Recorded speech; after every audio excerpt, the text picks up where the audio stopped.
Hi there. Welcome back.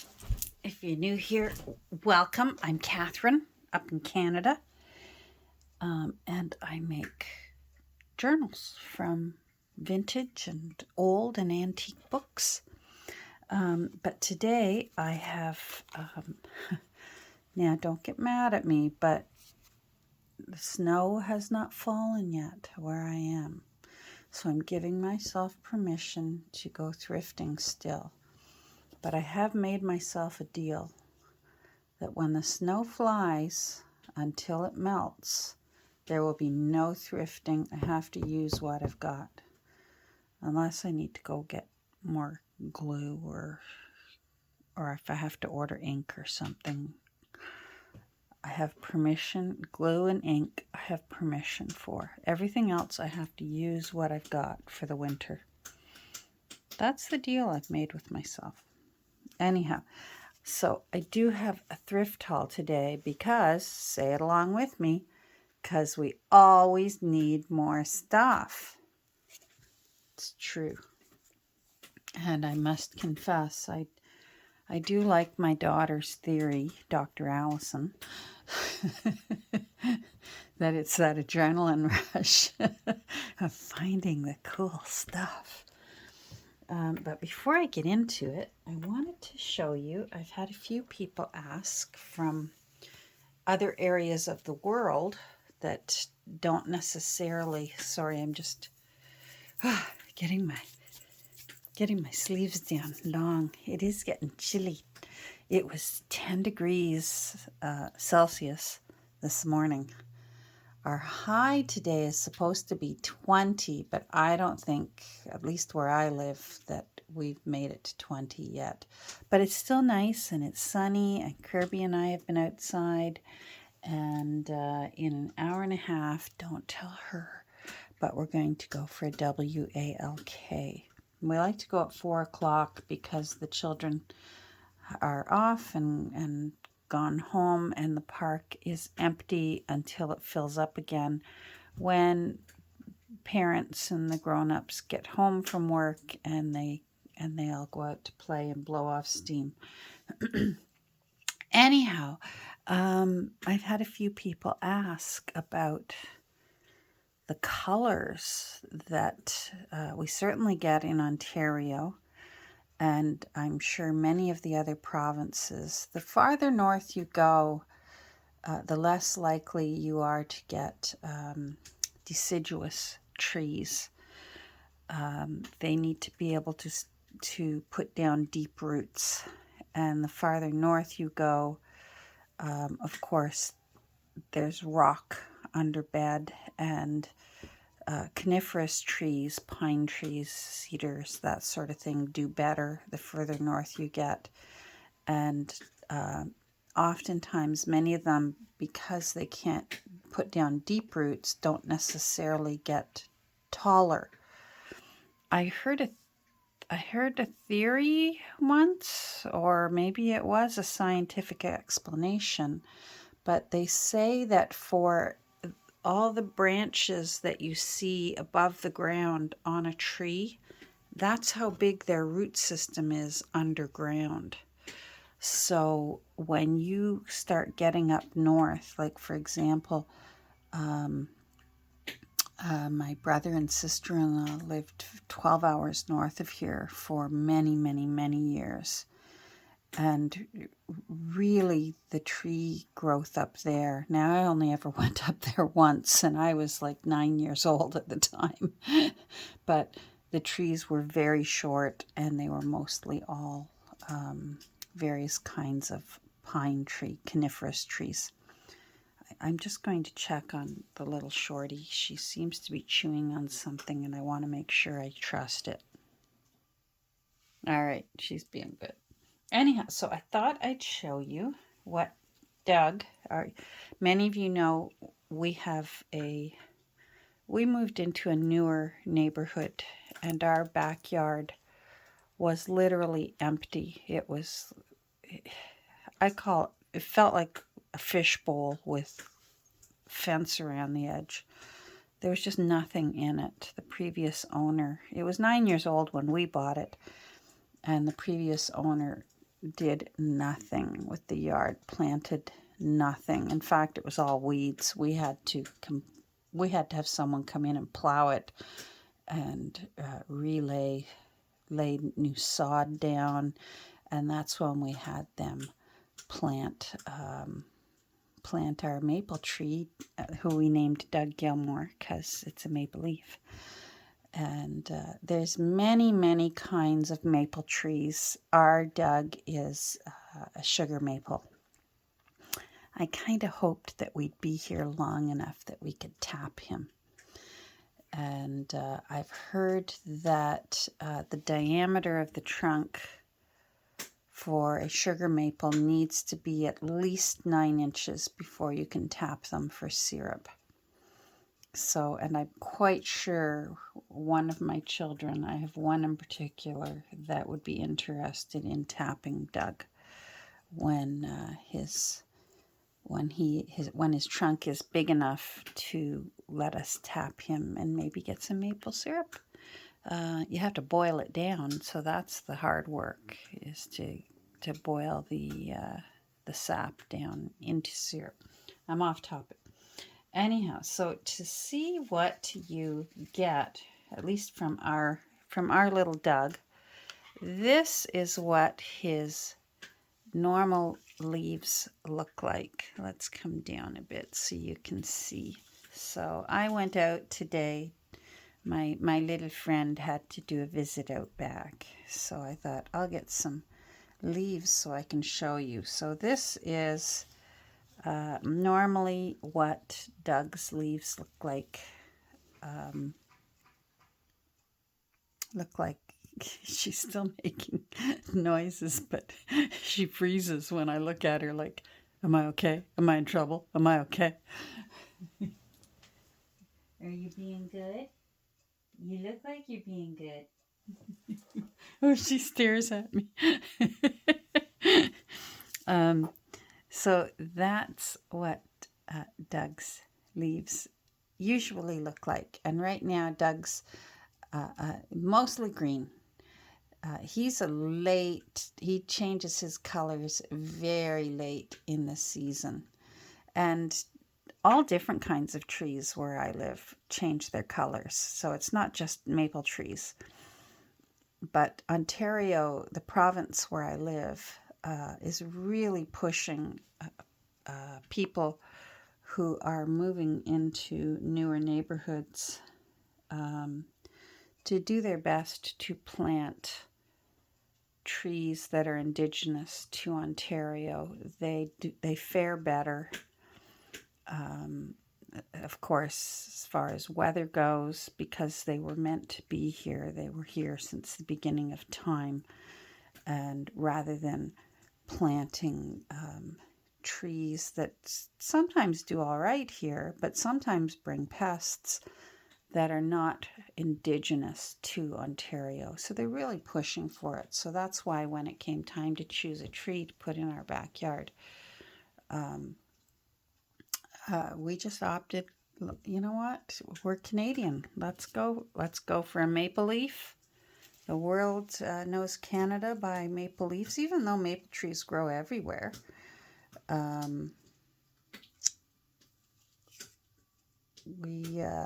We just thought, we're Canadian, let's plant a maple tree. So they start off green all year, lush, big. He's so much bigger than he was. I can't believe what he's grown in 10 years. And then he will slowly start changing color. So here's one. I picked these up off the ground today.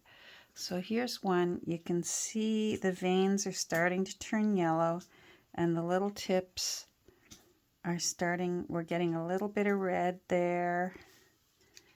And they will do that. And then, hold on, I found this little one. This little one is starting a bit more yellow in this one. Again, I didn't want to, The trees, the leaves at the top of the tree start turning color sooner than the sides and the branches that I can reach. So I'm all I can do is pick the ones off the ground. So then they will do this, and you start getting your yellows. And then this one is definitely going the yellowy golds. And they keep going. Here's another one that's sort of an orangey, yellowy gold. Still a little bit of green there. And then they really start showing off. Maple trees, they are just the show-offs of the forest, at least here in Ontario.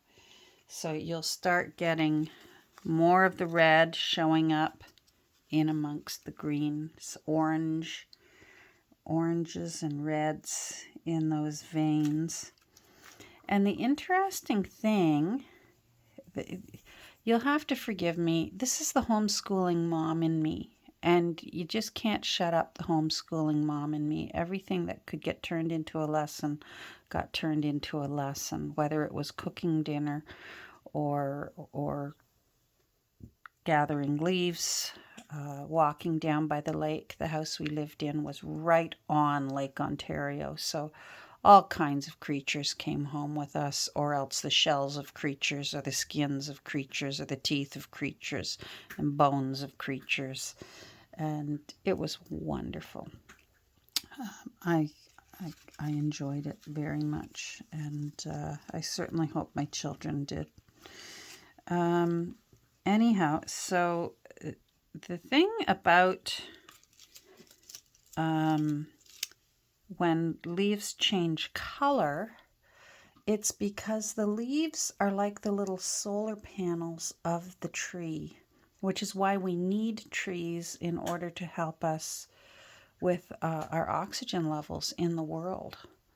And the more that trees are either cut down or burned with these wildfires, we are affecting our oxygen that we need and animal life needs. So think of the leaves from here on in as tiny, thousands and thousands and millions of tiny little solar panels.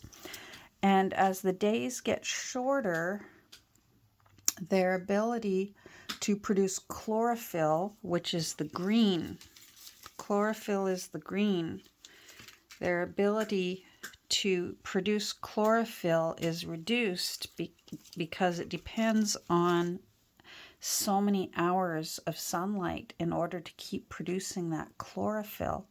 And as the days shorten, the daylight hours, the ability to produce chlorophyll is hindered. And that's when you actually start seeing the true color of the tree.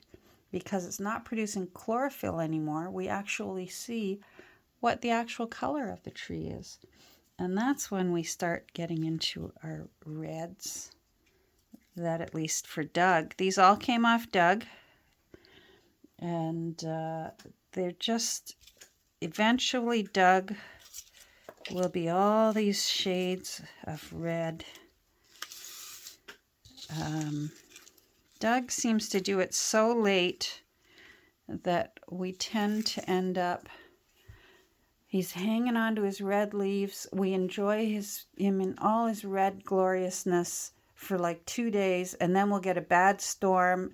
The rain will just plummet down, and the winds, and boom, the leaves all hit the ground. And then my husband has a lot of work to do raking them up. Let me see if I've got any more.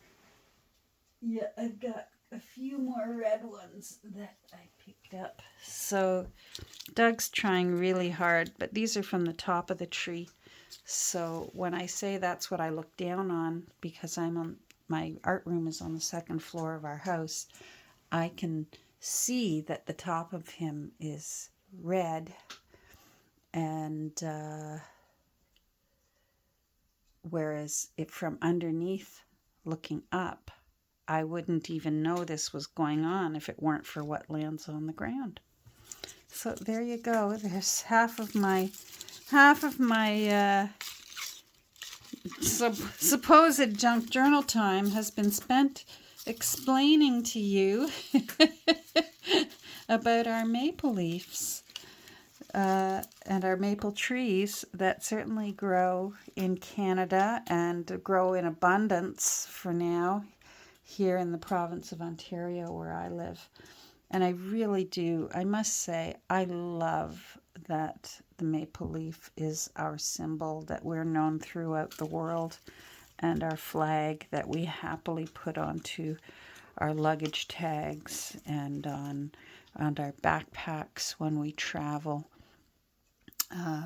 so that the world knows that we're Canadian. And for the most part, I've certainly always felt very welcomed wherever we've traveled in the world when they see that maple leaf and they say, "Oh, you're Canadian, you're from Canada." And I say, "Yeah, we are." And we usually get a very, very warm welcome when they see those maple leaves. All right, I promise you I am done with that. Now I've got just a tiny little thrift haul, and it's all Dan's fault. If you've got a problem with my thrift hauls, you might have to talk to Dan, because I blame him. He got home from work early. He needed my car yesterday, so when I don't have a car, I'm stuck here at home, and it means I actually have to get to work.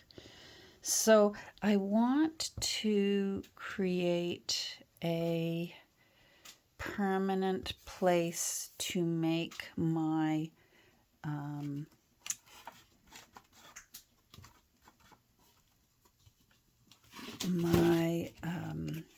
faux cellophane tape. I have been using this sheet of plastic, and I thought I want to get maybe a sheet of either glass or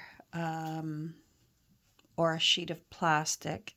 For me, the best source of that is my thrift stores. And what I do is I find a cheap photo frame, and they're really inexpensive at my thrift stores. And I just take the glass out of the photo frame, and I put duct tape around the edge. I have since discovered that bookbinding tape works nicer, so I did treat myself last week to a new one, because this duct tape, it eventually starts doing mucky things, and the library tape just holds better. These ones I use specifically for with an X-Acto knife for when you're doing cutting around, the little windows inside fussy cuts and things like that. Always use glass rather than a self-healing mat. You'll get a cleaner cut, and because the knife won't dig in and hinder, it'll slide better. You'll get a nicer cut. So this poor little old sheet of glass, see, it's starting to curl up, and it wants to stick to papers and stick to my desk. So this new one, it's bookbinding tape. You can get it book repair tape. I got mine on Amazon, and it comes in a few different colors. I just got black, and I use it once in a while. It tears very nice and easily, and to do these edges, I simply made 3 slits, and it just tears beautifully and straight like this, and then I just wrapped the edges carefully. So keep that in mind. And so in order for me to be able to say goodbye to, it served me well, but to say goodbye to this sheet of plastic, I did find a larger, because I want to have a ton of them ready to go in different sizes. And I found this this old frame, and it's a nice big one, 8.5 by 11. So I'm going to be able to make lots and lots of faux cellophane tape, and it was 25 cents Canadian. So that's fantastic. I'm really, really thrilled with that. And it's seen better days. It's bashed up and beaten up, and so I will be taking it apart and just using the glass and covering the edges with oh dear, you move over there. Covering the edges with the bookbinding tape. Then I found this little book. They wanted $1 for this, but every day, this was at St. Vincent de Paul, every day is Senior's Day there. So, and it's already starting to turn yellow, and I really like the holes in the side. And what I will do with these books is I go in all the way in. Are you okay? Sorry, she burped. That was not me. That was Kirby. Have you had enough of that toy? I think maybe I should put it away. So I break that apart and take this out.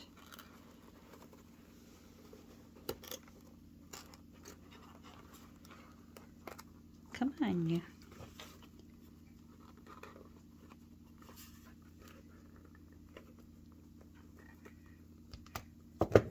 Doesn't want to let go. There we go. I guess it would help if you could see what I was doing. And then what I do is I simply start unraveling and I'll unravel the whole thing so that those stay. Let's come back a bit. I guess that would help. So these will stay intact, and then they look nice. And there's lots there to use. I even like those dividers, these sort of orange dividers. They'll get used too. I love when there's holes in the sides of papers. I'm going to go get that toy from her. I think she's had it long enough, and it's time for her to choose a different toy.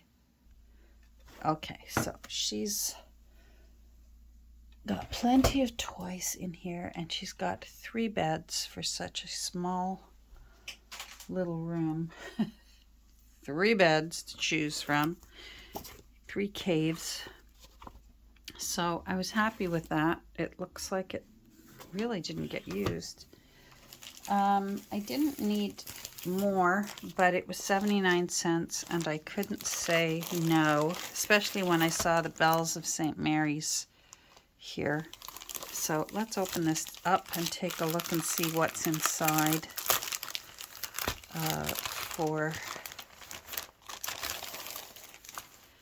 They were just so nicely yellowed. Oh, look at that. So it's got 2 sides to it. Organ. Oh, organ music. Oh, look at that. I could have danced all night. Oh, how are things in Glockamora?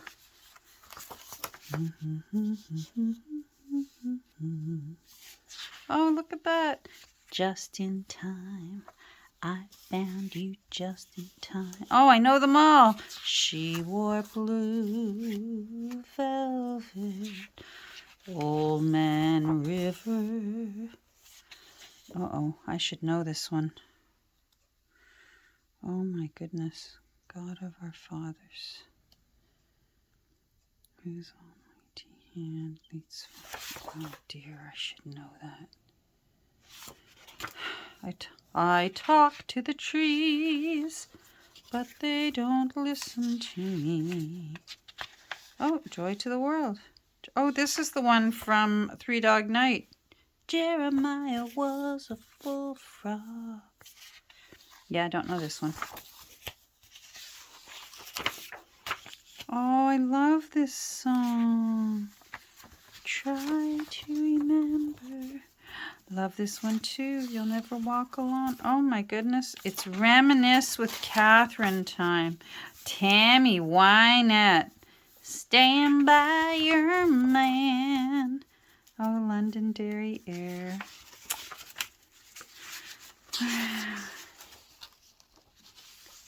Fanny. Fanny is... Yeah, that's not the Fanny I know. I know the one by the Bee Gees. Be tender with my love. Oh, I love Canadian Sunset. But it is... oh, I was going to say it's... the one I know is instrumental.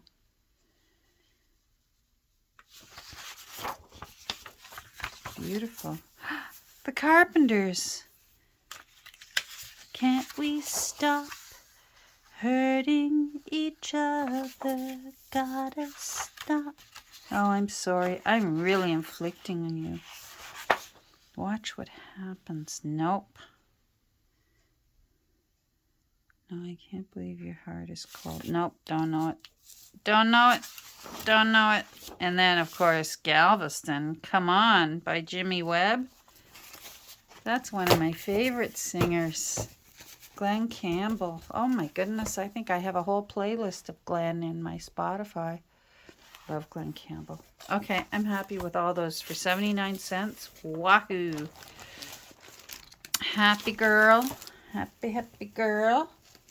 Oh, I found something, but I can't show you because it's for one of my children. So hold on, I've got to do this off camera. And just in case, I don't think she watches my videos, but sometimes her children do. So, oh, I didn't need these, but I got them. I got some cards. They were so pretty. I mean, I say it every time, but why don't they make pretty cards like this anymore? Isn't that beautiful? I'd love to get a card like that on my birthday. My birthday's coming up. In case you want to send me a card, you let me know.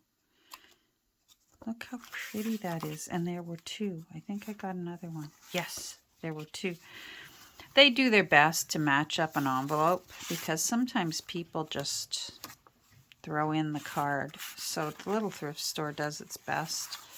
But I seldom match up the envelope with the card because if I'm going to put a card in, I will usually sew it in like this so that it can be either glued down so there's two tuck spots, or it can be opened up so that there's a hidden journaling spot. It gives you lots of options. And then I love when an envelope is clearly really old. Like, look at that dreadful glue that was used there. Like, you don't want to lick that or you're going to be like George Costanza's fiance. I think anyways. But I like finding them. So when I can find what is genuinely an old envelope, I love that. There's not even any need to tea dye those envelopes because they're already nasty looking. I just thought that was pretty. I call it an old lady we missed you at church card. So that, because back in the day, if you were missing for a few weeks from church, sooner or later you'd start getting little cards saying, hope all is well, and they would just be in your doorway, especially if you were like me. When I grew up walking distance to our family church. In nice weather, we could walk to church. We didn't need to drive. And in a small town, such as my town that I live in, when it was more in the core of town where people lived, and not necessarily the further out farming areas, people just bundled up and walked to church. I liked these. I think I will, they're a little bit glossy, so I think I will sand the edges a bit and ink them. But it's the kind of thing that you could glue in, like, I'd glue it in like an L shape. Well, no, I guess it's a C shape. And that way, this part can also be a tuck spot, right? Or if your paper is that wide, it could be a belly band. If you only glue top and bottom, then underneath could be a belly band. And then you've still got lots of journaling space. And so this one has some pretty little flowers on it. And this one has cute little chickadees on it. And then this one's cute. Look with the little jar of ink, the little angel sitting on it with the quill. And then of course there's the envelope with the with the poisonous glue, the Susan glue. And oh, it's a birthday card. Oh, isn't that cute? So there we go. I got those. I didn't need them, but you know what? You can't stop me now, right? Then I found this Peep of the Day. There's no copyright date in it, but there is a dedication in it. And it is Galt, Ontario. I know someone who lives near where Galt used to be. Does Galt still exist? Someone I know will know. There were a few towns that simply got absorbed into other towns or else got their names changed if they were during World War II. Some of the towns in Ontario had their names changed. We had a town named Berlin. It got changed.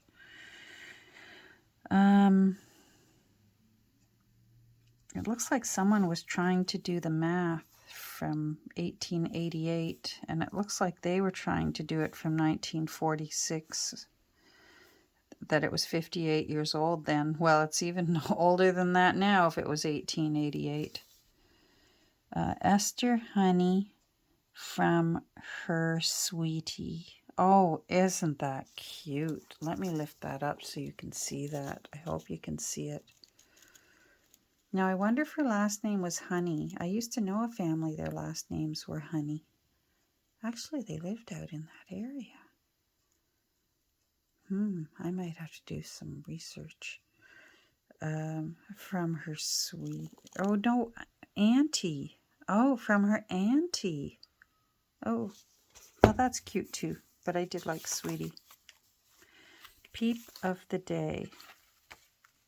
I was hoping that that was the year, but it's not. It just says the different editions of it. They were counting the number of editions. So I am going to look on Abe Books and what have you to see. It looks like it's a religious kind of book, but I loved the copy. You can barely tell, but it looks like there's two children here. One's sitting on a chair and a little girl is looking over his shoulder. It's just pretty. That's a nice size.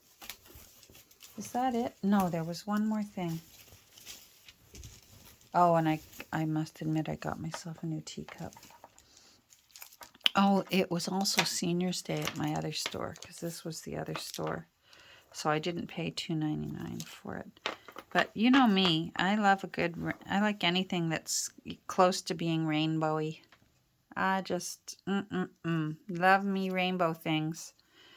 So, I like that one.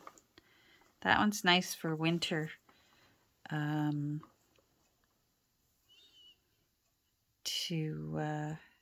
to have when I've got a sweater on or that and I want a shorter necklace. Isn't that pretty?